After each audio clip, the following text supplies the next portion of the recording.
Hello বন্ধুরা, কেমন আছো তোমরা? আশা করি ভালো আছো। তোমাদের সবাইকে স্বাগতম আমার নতুন ভিডিওতে। আজকে সকালে ঘুম থেকে উঠেই দেখি কি মানুষজন বাড়িঘর ভাঙা শুরু করে দিয়েছে, কারণ নদীতে জল বাড়ছে। আর দেখো এখনকার অবস্থাটা দেখো, আমি তোমাদের ছাদটা দেখাই, দেখো পুরো ছাদটাই কিন্তু ভেঙে দিল শুধু নদীর কারণে। আর কিছু করার নেই বন্ধুরা, না ভাঙলেও উপায় নেই। আর এই ভাঙনটা হচ্ছে মালদা জেলার রতুয়া ব্লকে মহানন্দটোলা অঞ্চলের পার্শ্ববর্তী এলাকায় মুলিরাম টোলাই বন্ধুরা।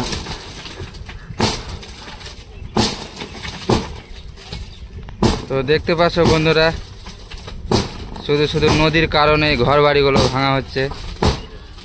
আর তবুও আমাদের সরকার থেকে কোনো সাহায্য মিলছে না, এখনো পর্যন্ত কেউ আসেনি কোনো কিছু সাহায্য করতে।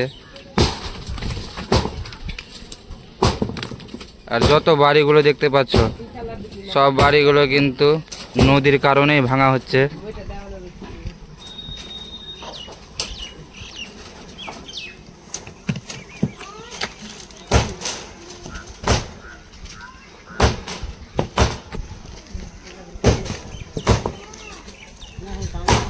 আর এখান থেকে নদীর দূরত্বটা দেখো কত কম, দেখছো সামনেই নদী, খুবই কম, 20-30 মিটার মাত্র হবে। আর নদীতে প্রচুর জলও বেড়েছে।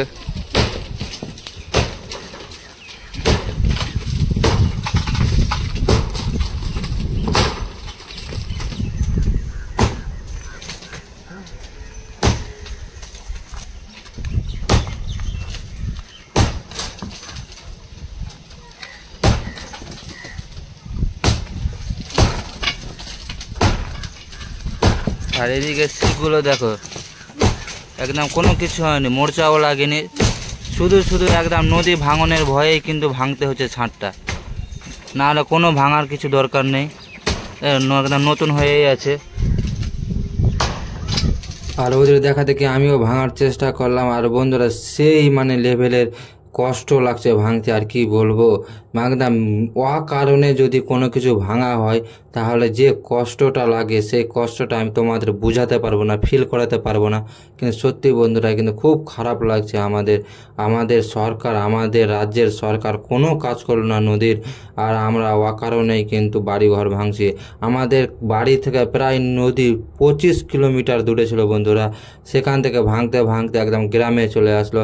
আর একটা গ্রাম অলরেডি এর আগের বার পড়েও গেল, তবুও কিন্তু সরকার কিন্তু কোনো কাজ করলো না। আর সব টাকা এদিক ওদিক করে সব লুটিয়ে দিচ্ছে, কিন্তু ভালো কাজে টাকাগুলো ইনভেস্ট করছে না। এটাই সব থেকে আমাদের খারাপ লাগলো বন্ধুরা। আর তোমাদের কাছে বিশেষ অনুরোধ, তোমরা এই ভিডিওটা শেয়ার করো যদি কারো কাছে যায়, কারণ আর আমাদের দুঃখ কিন্তু আর সহ করা যাচ্ছে না বন্ধুরা। একদম নতুন নতুন বাড়ি ভাঙতে হচ্ছে, আমাদের গ্রামটা কিন্তু শেষ হয়ে গেল, ছারখার হয়ে গেল নদীর কারণে, নদীর ভাঙনের ফলে। আর আমি তোমাদের নদীটা দেখাচ্ছি, দেখো নদীটা একদম সম্পূর্ণ জলে ভর্তি হয়ে গেছে বন্ধুরা। চারিদিকে দেখছি শুধু জল আর জল, আর স্রোতের গতিবেগটাও কিন্তু বেড়ে গেছে। আর শুধু কিন্তু ওই ফাটাফুটি বস্তাগুলোই ফেলছে, যে বস্তা থেকে নদী ভাঙানো একটুকুও থামছে না, যার জন্য মানুষের যে ভরসা সেটা কিন্তু মিটে গেছে সম্পূর্ণ, তার জন্য কিন্তু বাড়িঘর ভাঙছে। আর কিছু মানুষ দেখো, এত কষ্ট থাকা সত্ত্বেও কিন্তু দিশেহারা হয়ে নদীতে মাছ মারছে, কিছু করার নেই। দুঃখের সময়ও খুশি থাকতে হবে, আর দুঃখটাকেও আমরা খুশি হিসাবে মানিয়ে নিয়েছি। আর দেখছো সব বাড়ি ঘরে জিনিসপত্র টানাটানি করছে। তো আজকের ভিডিওটা এই পর্যন্ত, এরপরে দেখা হবে অন্য ভিডিওতে। আমার ভিডিওগুলো দেখার জন্য তোমাদের অসংখ্য ধন্যবাদ জানাই, আর এইরকম ভিডিও দেখার জন্য আমার চ্যানেলটা সাবস্ক্রাইব করে রাখুন।